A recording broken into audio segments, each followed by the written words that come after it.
jo era la nena que llegia malament a classe. O sigui, ja quasi que els professors no volien que jo llegís en veu alta perquè això suposava un retras a l'hora d'avançar amb la lectura del típic llibre. Llavors, jo llegia molt malament, però també pensava que, igual que el del meu costat, no sabia de mates res, vull dir, se li donava molt malament.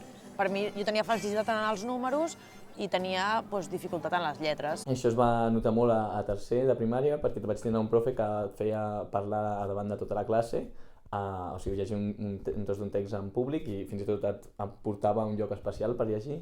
I jo quan ho feia em ficava molt nerviós, ho feia molt malament i me'n recordo que era com, sisplau que no em toqui a mi dir-ho perquè em feia vergonya. I un cop vaig arribar a l'ESO, que ja potser has de fer més treballs, més exàmens, més volum de matèria, llavors aquí vaig entrar en aquesta nena no s'esforça, no estudia suficient, és una vaga, no fa la feina que li toca i em van recomanar que anés a un centre de reforç que, tal qual vaig trepitjar-lo, allà sí que em van fer unes proves i m'ho van detectar. Sempre als exàmens d'història feia com 70 o 80 faltes, o no sempre tantes, però moltes faltes, i vulguis o no, suposo que als professors no els acabava d'agradar, tot i que en aquesta assignatura mai m'han baixat la nota per les faltes.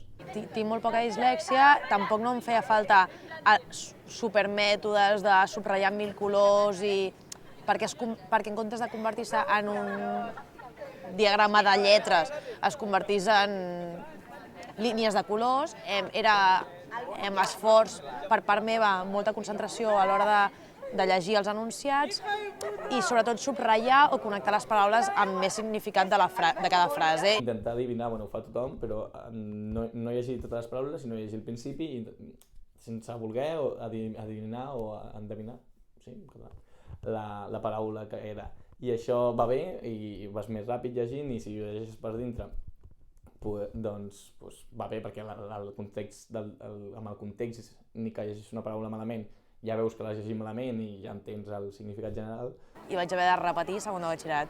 Llavors, quan vaig haver de repetir, jo ja vaig decidir que no faria arquitectura, que faria disseny d'interiors, i llavors que no em feia falta tornar a fer el tecnològic i és que no volia tornar-lo a fer perquè era com frustrant. Ja sé quins són els meus límits.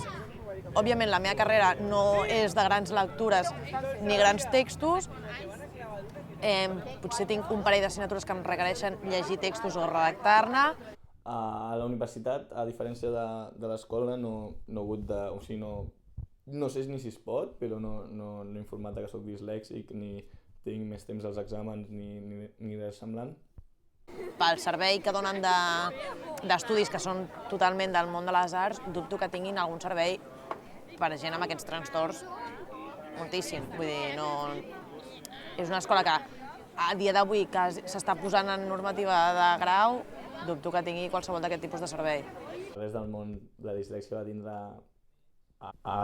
influència en això, bàsicament perquè sempre m'han encantat les matemàtiques des de ben petit i ninguna altra assignatura m'ha arribat a agradar ni similar. Potser sí que hagués acabat fent arquitectura, que era el que volia estudiar. Ha estat condicionat, però també penso que tothom està condicionat per...